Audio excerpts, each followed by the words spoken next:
just got victimized by a bad pilot.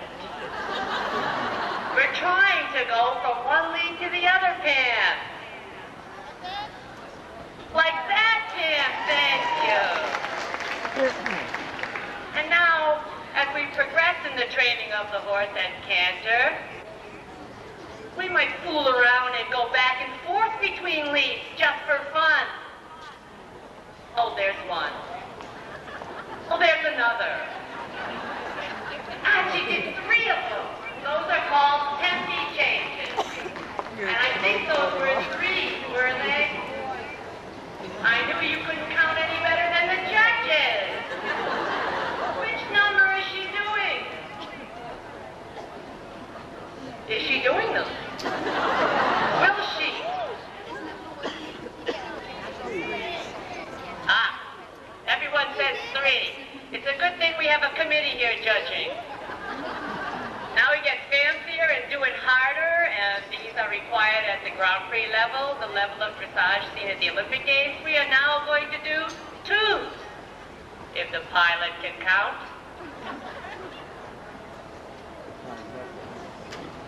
Attaboy, perfect. But boy, he said he's good too. And now when we get to the hardest kinds of tempi to teach, seen in the Grand Prix and the Special, we do them every stride. And you can count with Pam. Help her out. 1, 2, 3, 4, 5, 6, 7, 8, 9, 10, 11, 12, 13, 14, 15, 16. Oh, I lost count. I can't count that high. You only have to do 15, Pam. Oh, watch that applause. He becomes nuclear. Now, Pam, quit fooling around. Let's take a break. She's had too much fun already, you know? We're supposed to be serious. It's not fun. Now, we've done some fancy things in Canter. Now let's get down to business. We're supposed to show some other movements in Canter. She hasn't been able to show a bad lead change, but a bad lead change would be one where there was a trot step or 2, or the horse threw his head in the air, or he became very crooked, and we won't ask Pam to make her horse do that, will we? He's too perfect. He's got to stay straight. Now we go to more difficult things in the Canter. He's supposed to be able to have a very high-tech transmission when he gets to this level. Not only is he supposed to have collected Canter, very small, but very forward, Pam. Ah, she just shifted gears, a little bit like a Mustang.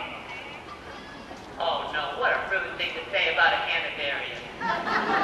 Now we're going to show the next gear up, aren't we, Pam? From collected to medium Canter.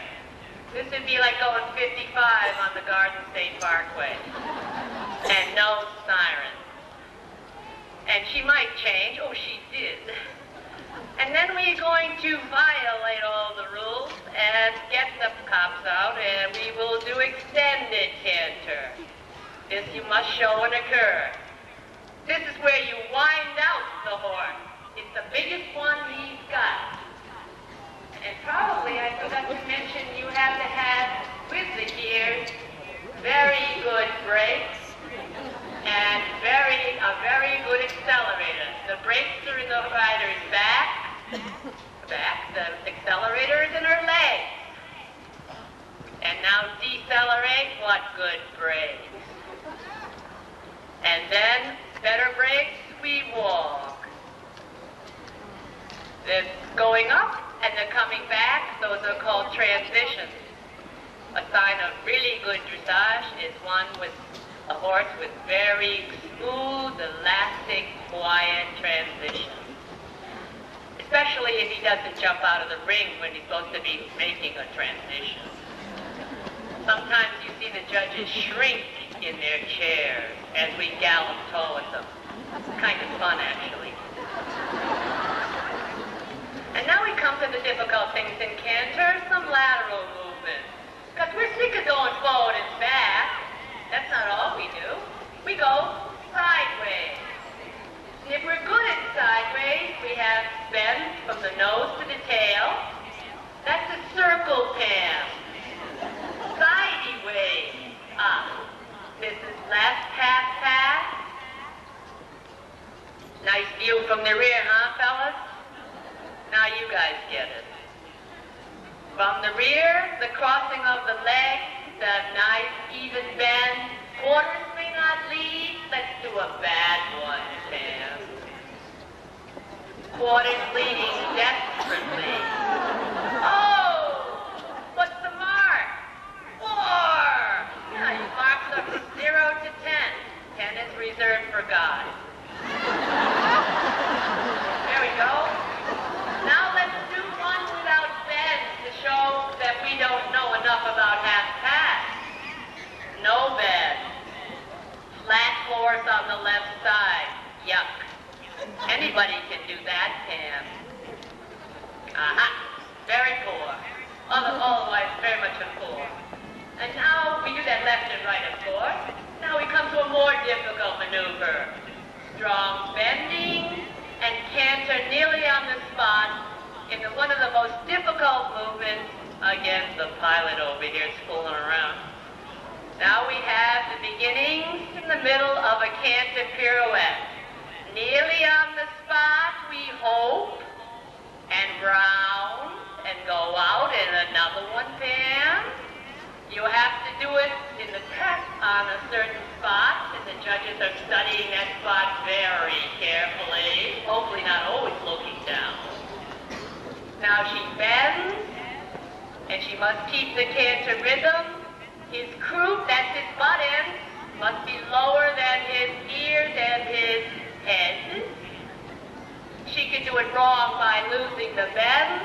She can do it wrong by losing the canter. Whoops!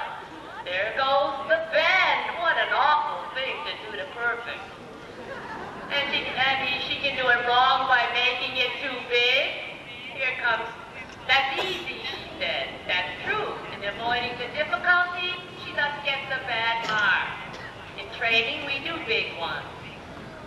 Lower croup, all in the fold, quiet in the head. Nice, regular rhythm. You can count. And to the music, you're going to see small disasters. Because, of course, horses are not metronomes. And keeping perfect rhythm is not possible. Don't expect the horse always to be exactly with the music. Now we're here in a nice walk, and Perfect's getting ready to show some other things. So we start. What would I like, she said. Eager tonight, isn't she? How about a curve? Never mind, just a few movements. Now we're going to do some trot work. That's a 2-beat, 2, Pam, 2 beats. 1, 2, 1, 2, 1, 2, diagonal pairs. They are diagonal, aren't they? It won't do to have a standard bred pacer in here. Sometimes you see lateral movements in the legs. Sorry, not allowed. You have to have pure gait, and there's a steady, even rhythm. We have the short one. Now we try to pretend we're a Porsche. We have a high-tech transmission. The little trot. The little trot, Pam. On the ball now. Little means more up and down, not with less energy, not changing the nice articulation of the joints, not throwing the head in the air, not going backwards. Now let's shift gears and show a medium trot. I don't see any cuffs around, Pam, it's okay. All kinds of things can happen when you ask the horse to go more forward with more energy. He can lose the rhythm. He can fall with more weight on his front end, and then his croup will come higher and his nose will go lower. That's a horrible thing, but this one's fairly nice. We have, hopefully, some overtrack from the hind steps over the front print, a high, round, over the ground kind of trot. I'd like to see a bigger one of those, but if Pam can do a bigger trot, we're going to call it extended. This one would be what this horse biggest trot he's got. Some horses have one from the very beginning. Other horses have to develop them over a period of years of training.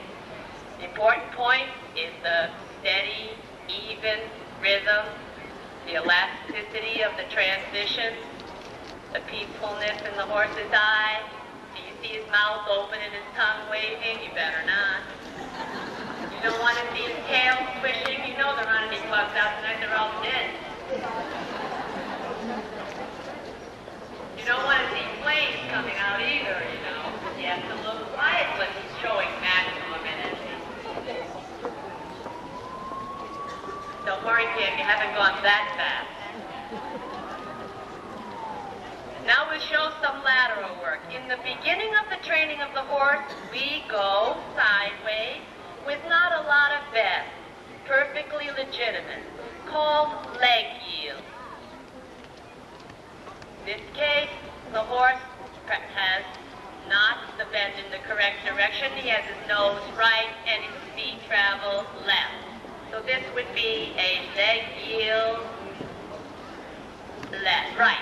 We're going right now, Pam. Thank you. I'm always good. Kind of slowly. Pam, this is the first time Pam's been my victim, and it could be her last. Not enough crossing, Pam. Sideways, the lady said. I want sideways.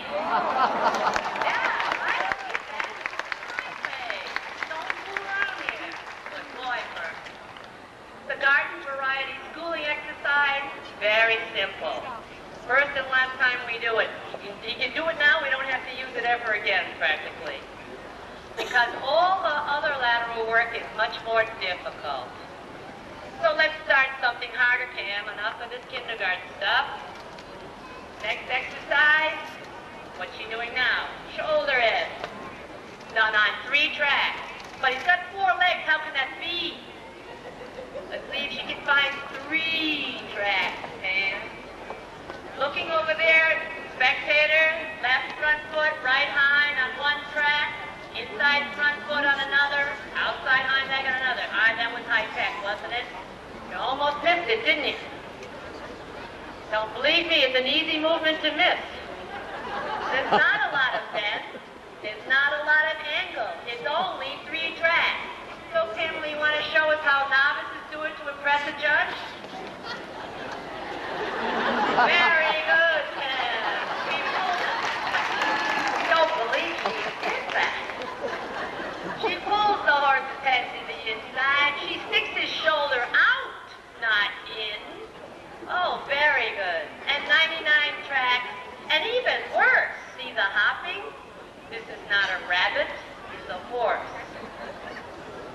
And now we come to another lateral movement, equally as difficult. Haunches in. Also done 3 tracks, can be called travers, or renvers rather, sorry. The other one's travers. This we'll call renvers. Don't worry, I get confused in foreign languages. Too many tracks, Pam, too many tracks. Isn't that right? How many tracks did we say? How many? Boy, I'm glad. Oh, where are those judges? 3 tracks. We voted on 3 tracks, ma'am. Did she do it over there? Good enough. 3 tracks. She can do it wrong. 99 tracks. Why is it wrong? It's wrong because, it's right here. It's wrong because when the horse's quarters get so far in and the shoulders far out, we lose what we call engagement or collection. The full point of our dressage training is to shift the horse's weight, so when the whole point of collection, part of it anyway, is to shift the horse's weight to the hind leg, lighten his forehand, make him carry weight, and make him still move with great energy under that weight load. When he puts his hind legs so far in, they're very far away from carrying the weight. So therefore, we don't want too many tracks. And we don't want haunches leading, don't want haunches trailing in our last lateral movement at trot called half pass. This is the most difficult lateral movement of trot.